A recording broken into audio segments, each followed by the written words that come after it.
this weather's changing again. And here's something new for Steve, walking in snowshoes.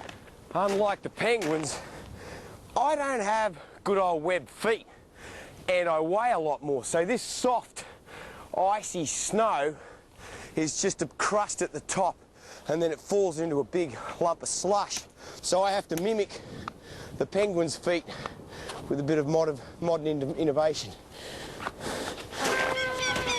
There's millions of birds on the ground, no problem. But the sky's a different story. They weren't connected. Do you hear that?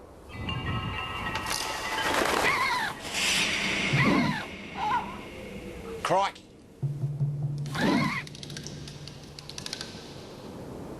Crikey.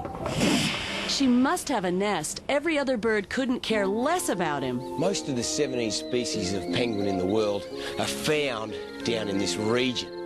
And these ones are Adelies. These are the southernmost breeding of all penguins. The harshness of the Antarctic winter means that the Adelie has got a very short window to breed, from mating, egg laying, getting their chicks into the creche like what we've got here now, and then getting them back out into the ocean as quick as possible. Now, what we've got here is a beautiful little creche. They've got their chicks up to a great stage. You can see a couple that have got their mohawks happening.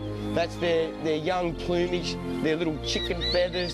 And the Adelies have got these beautiful white eye rings, and that's how they're very easy to pick from other penguins. They're absolutely beautiful, and they are the masters of toboggan. It'd be really nice to see them, like out on the snow, on their bellies, going down like a toboggan. They're fantastic.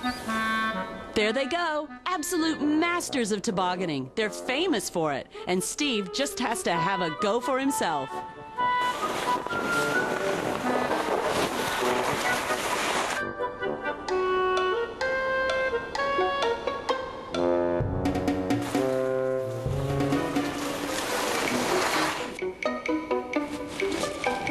I'm a dud.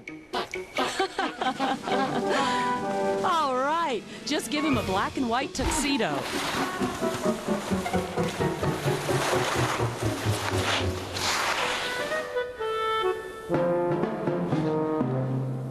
These beautiful little Adelies occur right around the Antarctic coast, and you'll see them any place there's exposed rock where they can come ashore to breed.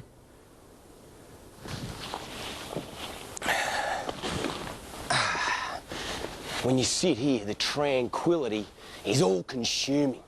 But there's a problem that faces every single human being on our planet Earth.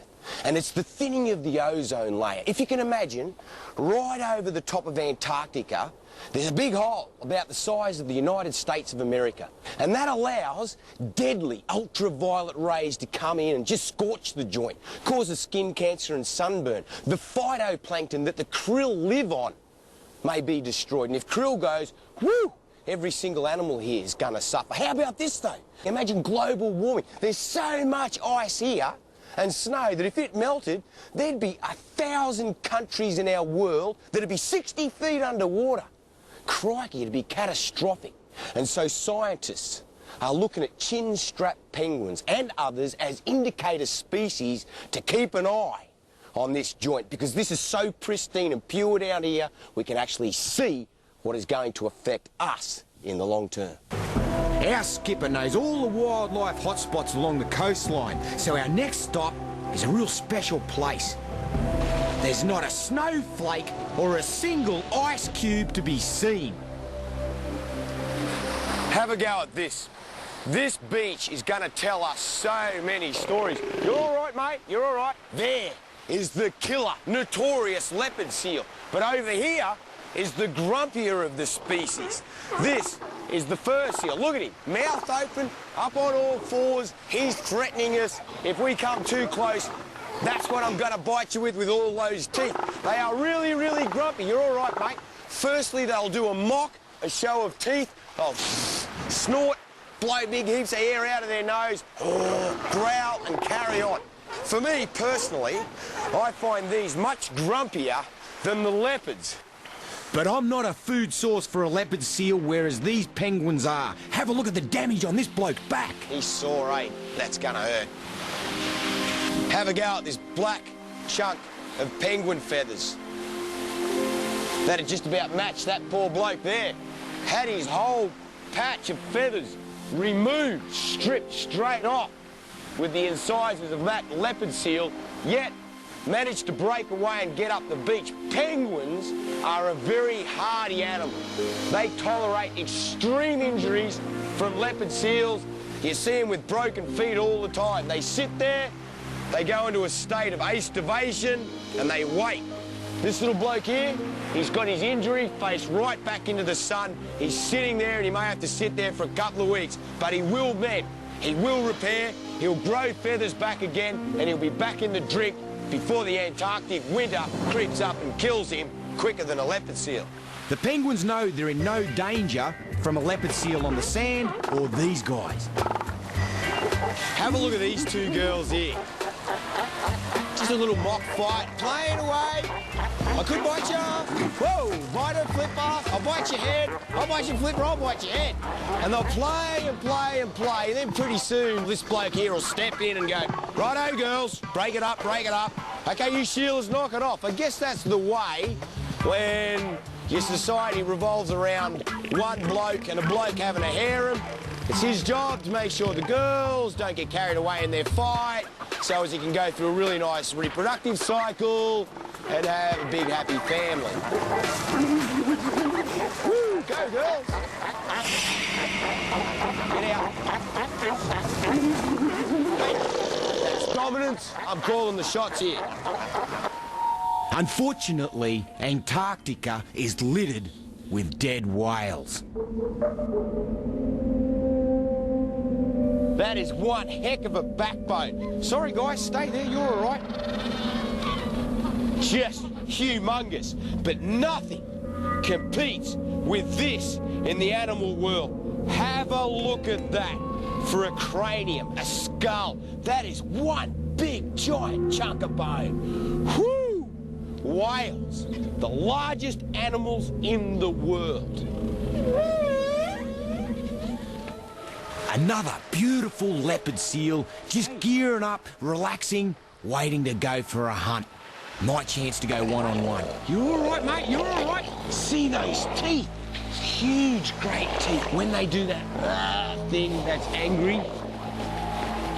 Notice the way he showed me his teeth, and then he's gone, yeah, I reckon I can bite your head off. I'm in no danger. I'm going back to sleep.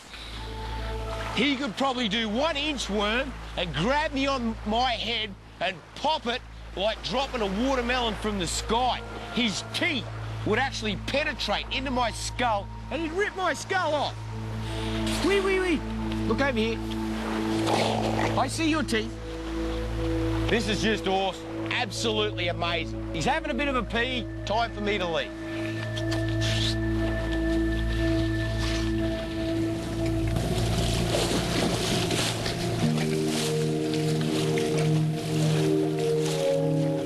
Look at the shine on that berg.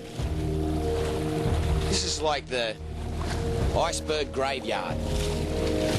And we're at a convergence of currents that kind of herds all the icebergs into this bay, and then they grind together, slowly melting in the summer sun.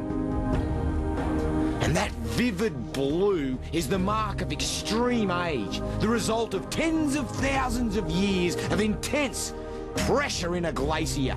The iceberg graveyard, nature's masterpiece of sculpture in ice.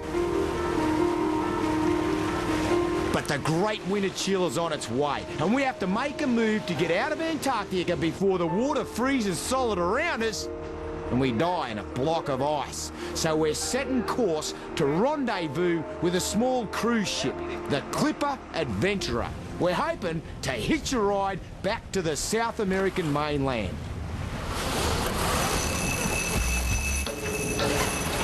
And along the way, the camera crew decides to pick up a few shots of the boat travelling. And the old mate Justin, he's rigged up off the side of the boat, and it turns out to be quite an